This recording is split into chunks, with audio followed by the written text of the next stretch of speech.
سبحان الله حمدا لله ولا إله إلا الله. اعوذ باللہ من الشیطان الرجیم. بسم اللہ الرحمن الرحیم. رب اشرح لی صدری ویسر لی امری واحلل عقدۃ من لسانی یفقہوا قولی. اللہم انطقنی بالہدی والہمنی التقوی. ناظرین السلام علیکم. ہم آپ کا درس تجوید قرآن میں استقبال کرتے ہیں اور انشاءاللہ ہم مختصر سے دروس میں آپ کو تجوید قرآن سے آشنا کرانے کی کوشش کریں گے. ہماری سیریز آپ نے تعلیم قرآن کی ملاحظہ فرمائی. ہم نے اس میں عرض کیا تھا کہ قرآن کے سلسلے میں سب سے پہلے قرآن کے لیے روح خوانی یعنی قرآن کو دیکھ کے پڑھنا، جس کے ہم نے دروس بیان کیا. آپ انشاءاللہ اس سے استفادہ کریں گے. پھر اس کے بعد ہے ترتیل. ترتیل کا مطلب کیا ہوتا ہے؟ ترتیل کا مطلب یہ ہے کہ آپ معنی و مفاہیم کو اور قاعدے قانون کو رعایت کرتے ہوئے آپ اس کو قرآن کو پڑھیے. اس کے بعد آتا ہے مسئلہ تجوید کا. تجوید کیا ہے؟ تجوید کے معنی ہیں اچھا اور خوبصورت بنانا. قرآن کو تجوید کے ساتھ پڑھنے کا مطلب یہ ہے کہ قرآن کے قرأت کے قاعدے قانون کی رعایت کرتے ہوئے، مخارج حروف کی رعایت کرتے ہوئے، وقف و وصل کا مسئلہ سامنے رکھتے ہوئے اور ان تمام مسائل کو دھیان میں رکھتے ہوئے قرآن کو اچھی طریقے سے پڑھنا. تجوید کا پڑھنا کیا ضروری ہے؟ تجوید کا پڑھنا اس لیے ضروری ہے کہ ہر انسان نماز پڑھتا ہے اور نماز میں الحمد کا سورہ اور اس کے بعد ایک چھوٹا سورہ پڑھنا واجب ہے. ہمارے مراجع کرام فرماتے ہیں کہ الحمد کا سورہ اور اس کے بعد کا سورہ، جس کو ہم قرأت کہتے ہیں، اس قرأت کو صحیح ہونا ضروری ہے. چنانچہ اگر کوئی جان بوجھ کے ضاد کی جگہ ز پڑھتا ہے یا طا کی جگہ تے پڑھتا ہے تو اس کی نماز باطل ہے. لہذا ہر انسان کے لیے ضروری ہے کہ وہ تجوید پڑھے. تجوید پڑھنے کی ہم کو ضرورت اس لیے ہوتی ہے کہ ہماری زبان ہندی اور اردو ہے. ہندی اور اردو میں کیا ہے؟ ہندی اور اردو میں بہت سے الفاظ ایسے ہیں کہ جو عربی سے ذرا سا مختلف ہے، ان کا تلفظ، ان کا پروننسیشن مختلف ہے.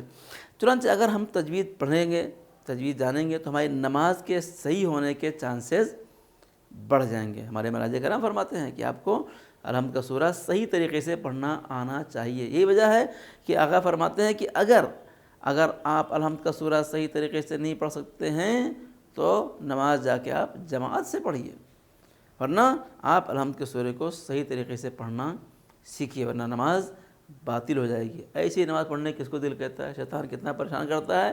اس میں بھی اگر ہم نماز کو پڑھیں اور غلط پڑھیں تو پھر کتنی بری بات ہے.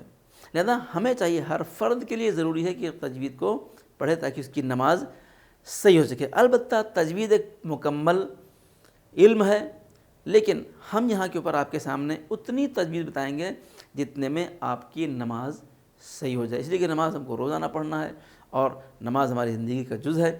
لہذا نماز دین کا ستون ہے. لہذا ہم اس ستون کو مضبوط کرنے کے لیے تجوید کی تعلیم حاصل. میں آپ کے سامنے ایک چھوٹا سا نمونہ پیش کروں گا تاکہ آپ کو تجوید کی اہمیت کا اندازہ لگ جائے. مثلا ایک لفظ ہے، کیا لکھا ہے؟ یہ لکھا ہے ذلہ. یہ لکھا ہے ذلہ، یہ لکھا ہے ذلہ، اور یہ بھی ہے ذلہ.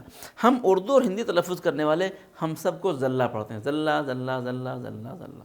لیکن عربی میں ہر ایک لفظ کا تلفظ بھی الگ ہے، پروننسیشن یا اچارن یہ بھی الگ ہے، اور اس کے معنی بھی الگ ہیں. اس ذلہ کے معنی ہیں پھسلا. اس ذلہ کے معنی کیا ہے؟ ذلیل ہوا.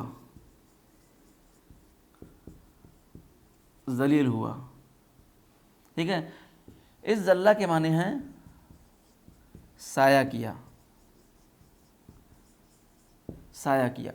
اس ذلہ کے معنی ہیں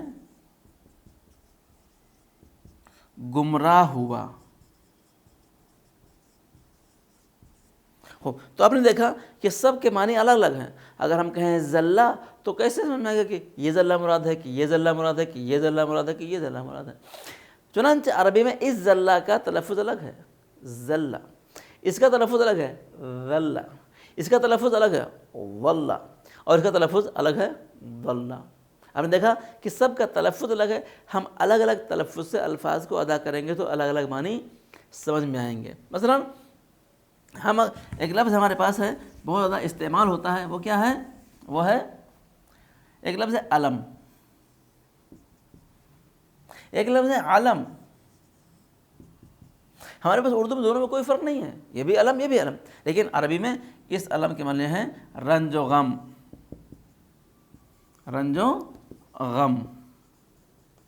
اس علم کے معنی کیا ہے؟ اس علم کے معنی ہے پرچم. ٹھیک ہے، پرچم. ہم نے کہا علم، کون سا؟ یہ والا علم کہ یہ والا علم؟ تجوید کے ذریعے ہمیں انہی الفاظ کے درمیان فرق محسوس ہوگا. ایک لفظ ہا ہے، ایک ہے ہا ہے، دونوں میں کیا فرق ہے؟ اس کا تلفظ کیسا ہے، اس کا تلفظ کیسا ہے؟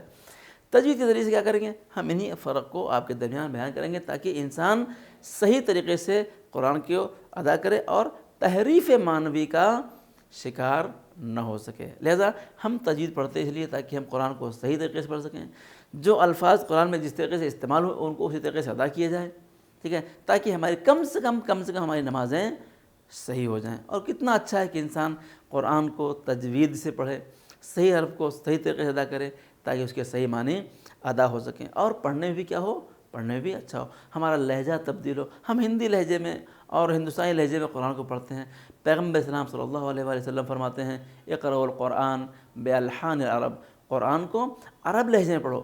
جو زبان ہوتی اسی زبان کے لہجے میں زبان. اگر کوئی بچہ انگلش بولے اور انگلینڈ کے لہجے میں بولے تو اچھا لگتا ہے، لیکن اگر کوئی انگریزی ہندوستانی لہجے میں بولے تو کتنا خراب لگتا ہے.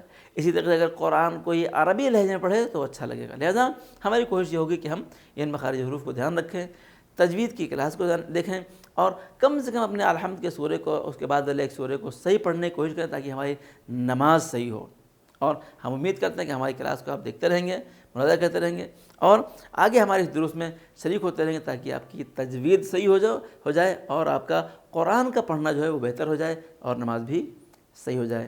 ہم امید کرتے ہیں اس ماہ مبارک میں آپ تجوید سے قرآن پڑھنا سیکھیں گے، ہمیں دعاؤں میں یاد رکھیں گے، ہمارے چینل کو سبسکرائب کریں گے، شیئر کریں گے، کمنٹ کریں گے، لائک کریں گے اور ہمارے چینل سے جڑے رہیں گے. خدا دعائے پالنے والے ہمارے گناہوں کو معاف فرما، ہمیں نیک اعمال انجام دینے کی توفیق عطا فرما اور ہماری خدمت کو قبول فرما. السلام علیکم ورحمۃ اللہ وبرکاتہ.